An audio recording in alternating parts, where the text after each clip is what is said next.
Good evening, ladies and gentlemen. Welcome to a new episode of Flesh Wound Farce, where we review and discuss your and our favorite comedy films. This is the world's first and only combination trivia host and professional wrestling announcer of Chilean descent that currently resides in Southern California, Ozzy V. And with me, as always, on this program, first in the Northern California Bay Area, world famous juggler Greg Larson. How you doing, Greg? I'm fantastic. I love that right now your name bar makes it look like it says Ozzy V. Floyd. And I didn't even notice that. That sounds like Ozzy V. Floyd. Sounds like a Southern wrestling gimmick.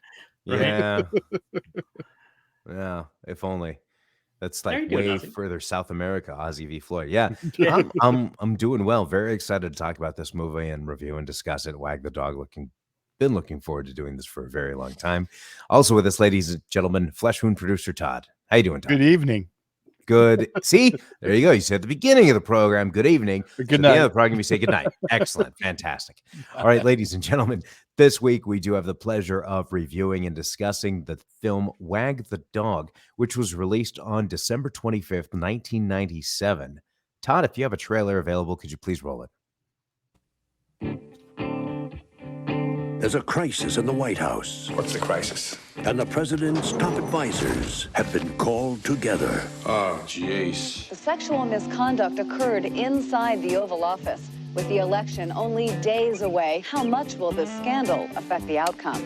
The president spent the weekend pressing the flash. He wasn't campaigning, he was dating, actually. Now, Washington's top spin doctor We can distract the press for 11 days till the election. I think we got a chance. has an idea, We can't afford a war. We're gonna have the appearance of a war. but he can't pull it off without Hollywood's top producer. Do I know you? We have some mutual friends in Washington. Why come to me? We want you to produce. You want me to produce your war? Not a war, it's a pageant. We need a theme, a song, some visuals. We need, it's a pageant. New Line Cinema presents How close are you to this? What do you want the kid to say? all the spectacle I know we're all concerned for the president. I know we're all concerned for the president. I know that we are all concerned for the president. He didn't sell the line. all the drama, The president's gonna go to war with Albania in about 30 minutes. Albania's hard to ride. These are chips. We need it for the armed position on the strain. It'll be a kitten. We'll punch it in later, right? and all the effects of real war. Okay, put the village behind her. Give me some sound of screaming. Without the casualties. America has seldom witnessed a more poignant picture of They used the same process with the last Schwarzenegger movie. You're the man. Albania. That rhymes. I can't believe that we forgot a hero. It was like we sent him the Christmas card and we left out the what do you call it? Fruitcake. There you go. Sergeant Schumann, if I may, welcome to history. How are you? anybody want to do this? Party. When it's cooking, it's cooking. From Academy Award-winning director Barry Levinson, When this goes national, I get to put it on my resume. Actually, no. What could they do to me? Take him home to your house and kill you. Academy Award-winner Dustin Hoffman, This is politics at its finest. Academy Award-winner Robert De Niro, How would you like an ambassadorship? That's my payoff. Hell, I just do it for a story to Oh, tell. no, you couldn't tell anybody. Listen, I'm just kidding. No, I mean, you couldn't tell No, it's just it's a pageant. It's a pageant. That's what it is. Wag the Dog. When the fit hits the shan, somebody's gonna have to stay after school.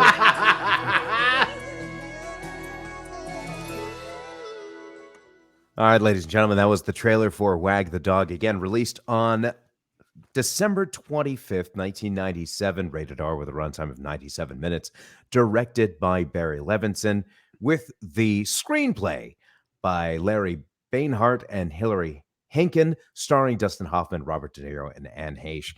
This has, though, a myriad of people in it. You have Dennis Leary, Andrea Martin, Woody Harrelson, as was featured in the trailer, and even Craig T. Nelson as the opposing senator that's running against the president, which is really, I found fascinating about the movie, is you never saw the president's face once throughout the entire movie. You saw his opponent's face. You didn't see the president's face at all. But initial thoughts on this, it was my brother that had seen this in the theater, and then once it was out available, like for us to rent, that was one that he really wanted us to see, and he was pointing all these things out to us, because there's a lot of stuff that goes on in this movie aside from just the general humor that you see in front of you, but plenty of things you could really pick up on if you're really paying attention. I found that so cool, especially I'll get into momentarily when it comes to the score. But just initial thoughts right off the bat, Greg. Yeah, this movie I hadn't heard of. A lot of great people in it, so I was excited. But it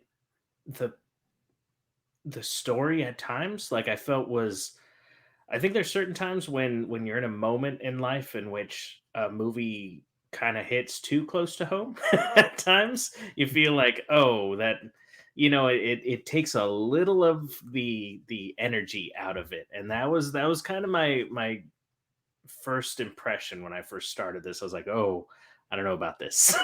So, like, will I be able to enjoy this, or will I be depressed after watching it? But yeah, I was really excited to go through it. Todd? Yeah, I'm with Greg. It kind of loses its comedy element now. It's a little too close to home now. See, here's the interesting thing about it is like, yeah, it's a little bit close to home. And you tell somebody this was released in the 90s and you tell somebody the premise, they automatically think of Bill Clinton, right? Because of the Lewinsky scandal. It says in the trailer something that happened in the White House. However, here's the thing that is extremely interesting about this movie. It was released on December 25th, 1997. The date that the news broke about the Lewinsky scandal happened on January 18th, 1998. Yeah. So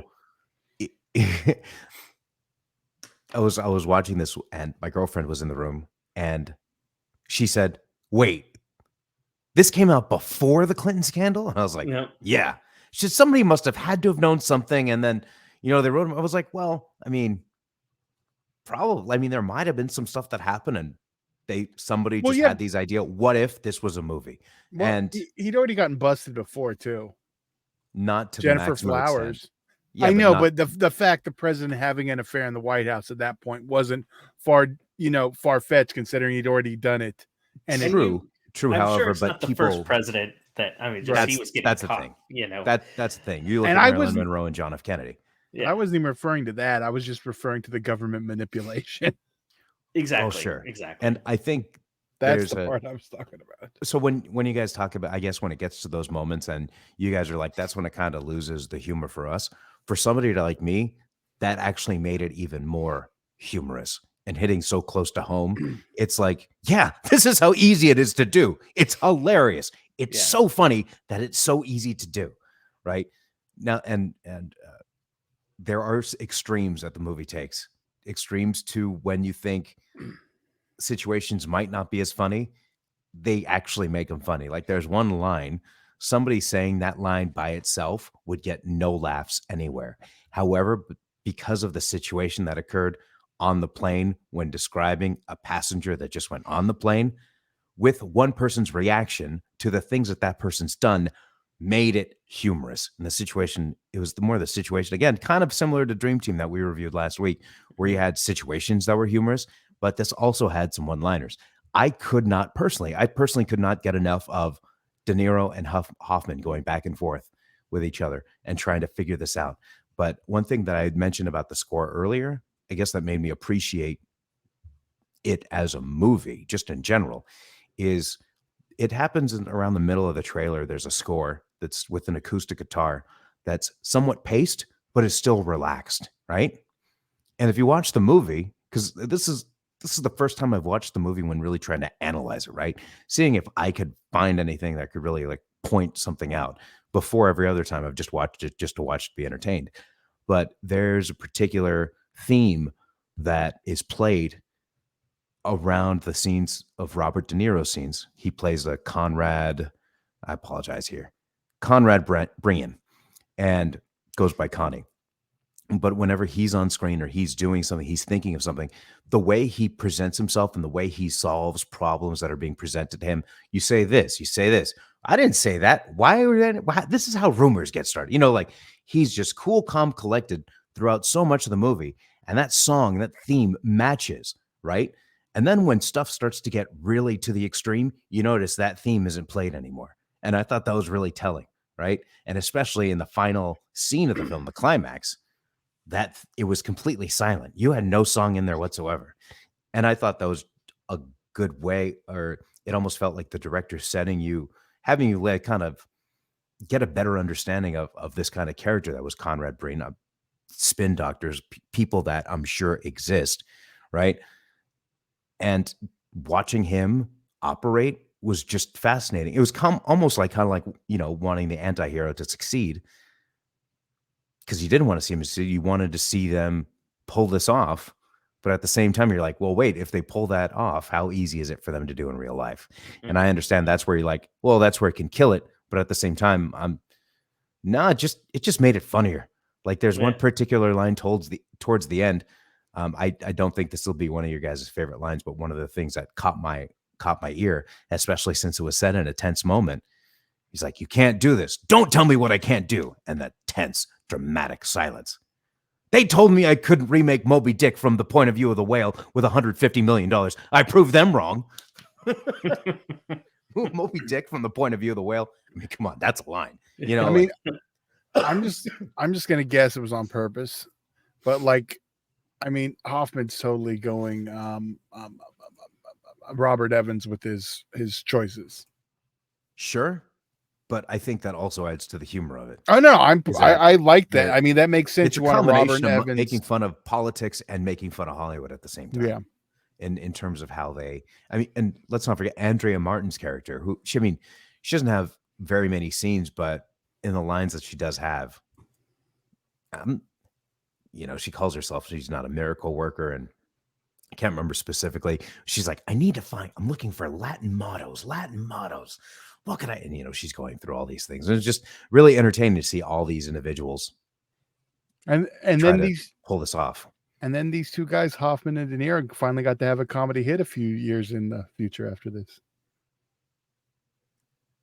Meet the Fockers. Holy Toledo. That didn't even register. I think it's because I never saw Meet the Fockers. I think I only saw Meet the Parents. But anyhow, that is a good point. But getting into these favorite moments, I had a real tough time. But one that really stood out was, I'm going to leave one as a surprise line, because I can tell you guys, and I know this would be surprising coming from me, but the fact that not only did it like make me laugh again because of the context, everything was being explained, but also my girlfriend was just listening along. And when she heard that, she laughed out loud really hard. But again, I'll leave that on the plane. It was seen on the plane when they're describing the reason why Woody Harrelson's character of William Schumann has been convicted of a crime. It takes it to the extreme, and the reactions were appropriate. That for some reason made it funny. But I'll leave that as a surprise one for anybody that still wants to check it out. I still highly recommend it. But one thing I can say was there was a TV that was thrown to the ground, and they ask, what did the TV ever do to you? They ruined the political process, which I think is the perfect line that encapsulates why this movie is being made. Is how easy the tail can wag the dog, right? That's the whole point of the movie. And that line perfectly encapsulates why we're here. So at least any favorite moments from you guys, Greg? Yeah, there's a few that really got me. And I'm actually going to say a favorite moment and a least favorite moment, because I think it's notable I'll start with the least favorite. The line that they said so many times that got annoying at a point was, don't change a horse midstream. And because it was said so often, it annoyed me, but also because at first I didn't know what they meant by it. I was like, I know it's got some, it's not what I think, because it's not like you're going to change a horse like while you're in the middle of peeing, so that's definitely not the case. But then I was like, oh, when you're midstream, like water, you don't change. Yeah, okay, all right. But which I guess is a Civil War. I looked it up later. I was like, oh, it's a Civil War thing. So back in the day. Right. But let me just ask you this. Yeah. Do you think perhaps the reason it was repeated so much is because so that way, once you got to the climax and your anti-hero team is being split up between these two characters of Stanley and Conrad, that there's something that you side more with Stanley than you do Conrad? What's also interesting is towards the beginning of the movie, you have Stanley, Dustin Hoffman's character, the producer, always talking about all they give you at the Oscars, that you just get the credit. You just get the credit there. You don't get any prestige or anything like that. You just get that credit, the producer credit. That's all. And it's almost like he's looking at that, upset at that. Yet at the end, that is all he wants. He's offered everything else, but that is what he wants, is the credit. And I just thought that was fascinating in it, from a movie's perspective. But for that line, for that commercial to be repeated as much as it was, in my mind, it was supposed to get you really annoyed with the people who made that commercial. So that way, Stanley's mini monologue at the end, you are 100% behind him. So that way, when Conrad has to do what he has to do, that's when you're just like, oh man. One turned into the villain and the other died a hero. So yeah, that's fair. But I know, Todd, why you're looking at me like that. I understand I just spoiled something, but the movie's over 20 years old, so give me a break. Well, that was like the one specific thing I was not going to say because that was my favorite bit. Well, you can get into that still. But the favorite line for me was definitely you had Anne Heche's character throwing the TV down. What did the TV ever do to you? It ruined the political process. That's exactly why this movie's being made, which was fantastic. And then to your point, like the commercial thing ruined the political process. Yeah. So, but I'm sorry. So how about a favorite moment? Favorite moment would have been when they're arguing, when they're talking about using Albania, and then it gets to a point where they're like, well, what have they done to us? And it's like, no, more like, what have they done for us? What do you even know about them? Like, nothing. See, they keep to themselves, shifty, untrustable. Like, just that spin. It's that actually did make me chuckle quite a bit. Yeah. A lot of the spin stuff was pretty great. The spinning was, I mean, the scene between De Niro and William H. Macy as the CIA agent was such a great just pile of bull crap that I just couldn't help but enjoy to watch. I had to watch it twice, just like, oh, let me see him sling this crap. Like, this is fantastic, right? But go ahead, Todd. Go ahead. What? With your favorite moment? Oh, well, it was a weird segue. Sorry. I apologize, but I'm still gonna leave the other one off the table because that did make me laugh the most.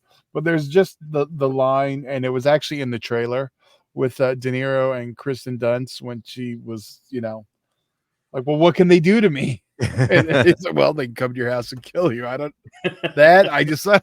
He says it with the smile too. Yeah, that's just like, yeah, they'll just come and kill you. Yeah, they will. And you believe them too.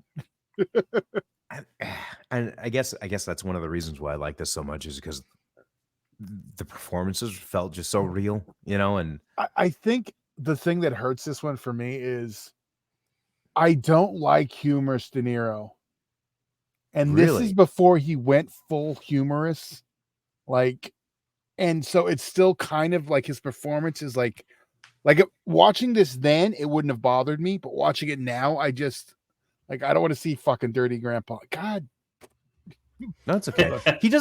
I don't get a dirty grandpa kind of. Oh, no, it's not as bad, but I am that I'm just over that. So I understand. It will affect my rating a little. I understand that, but his delivery of like how to sling the crap or how to spin was just so masterful. I could just watch that all day, just completely twisting things around, and I just couldn't get enough of that personally. And I'm one who enjoys political humor, so I don't know if that has anything to do with it, because Todd, I've never known you as somebody who enjoys political humor that much. It depends what it is. Like, this is no Veep. Okay. Yes. That's fair. Yeah. And this is, see, I consider this more satirical than a comedy. It's not really like, it's a little different to me.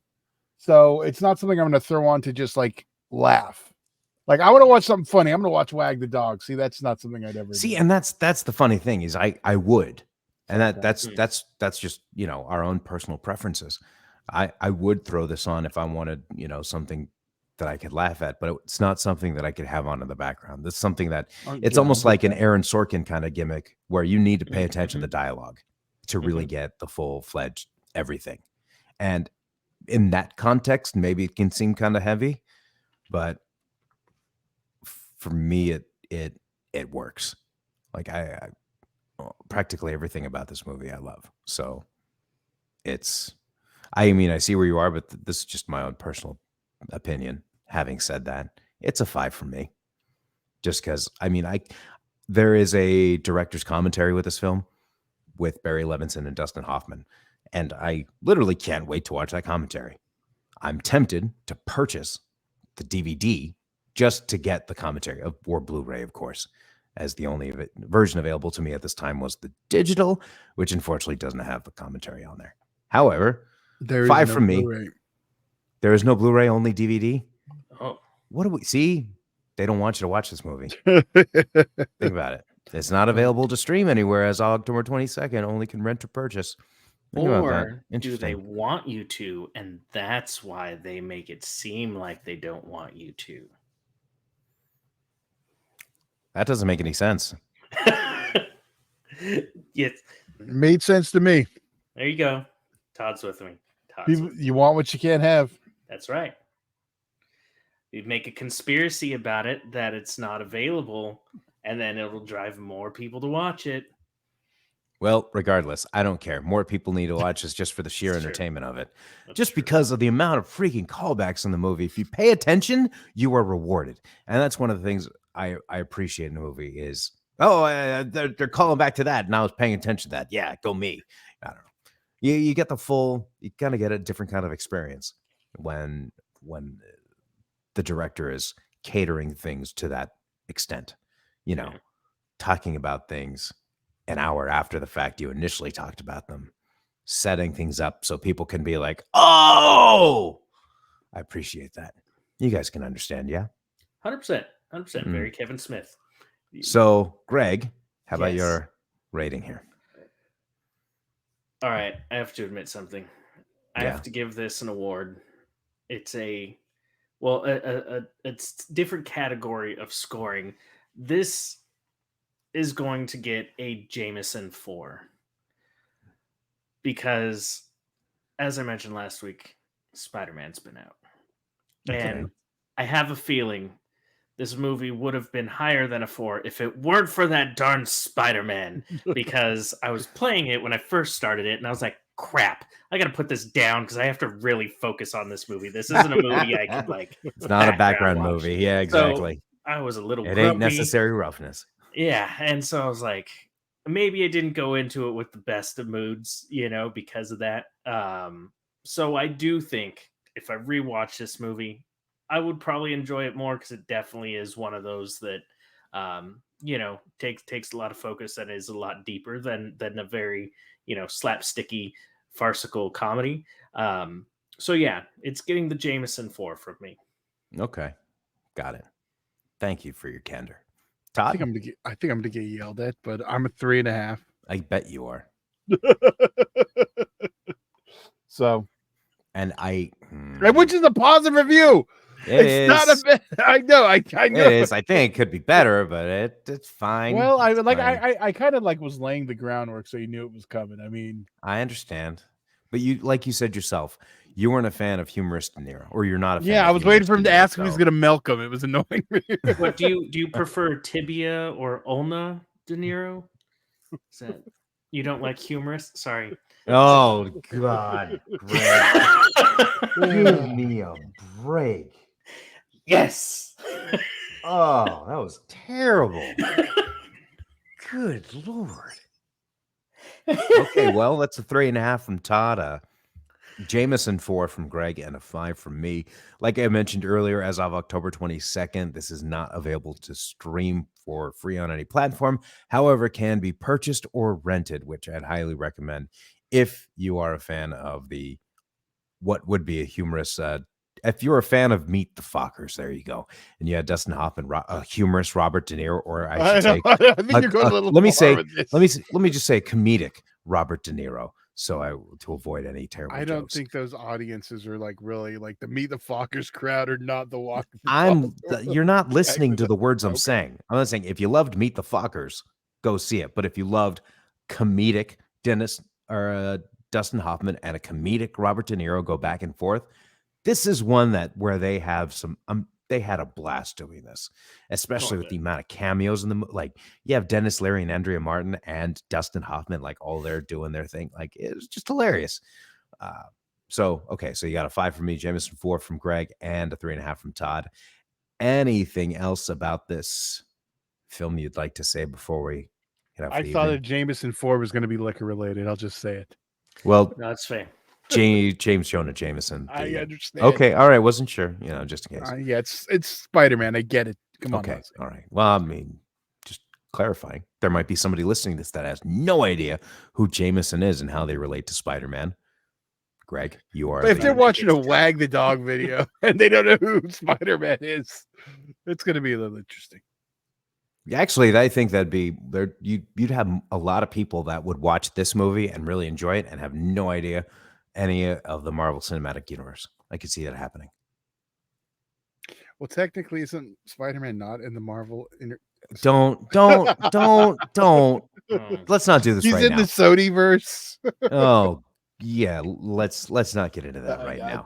All right, ladies and gentlemen, thank you so much for joining us. If you are in the Orange County area this week, I will be hosting trivia this week and every week. Beginning Mondays at 6:30 at the Rush Barn Grill in Lake Forest. Tuesdays at the Brewery in Placentia beginning at 7 o'clock. Wednesdays in Los Alamitos at Griffin's Grill beginning at 7:30. And in Anaheim at the Honey Pot Meadery, also beginning at 7:30 as well. With every song you hear has to be the answer, with cash prizes available for anyone who could figure out why I select the final song for the final question. And of course, generic prizes for teams as well. Sorry, Todd, did you have a hand raised? I wasn't sure. Were you like going this? Okay, maybe it was the ghost. I apologize. I was having a drink. That was probably it. All right. Well, stretching for his thumbs up. we were this close, making an entire episode without it. And thank you, Greg. All right. Oh, it's coming. Yeah. Okay. You guys have anything else before we head off the evening? Thumbs up. Got in. We're good. All righty, ladies and gentlemen. That is world famous juggler Greg Larson and Flesh Wound producer Todd. I'm Ozzy V, and we'll see you next week right here on a brand new episode of Flesh Wound Farce.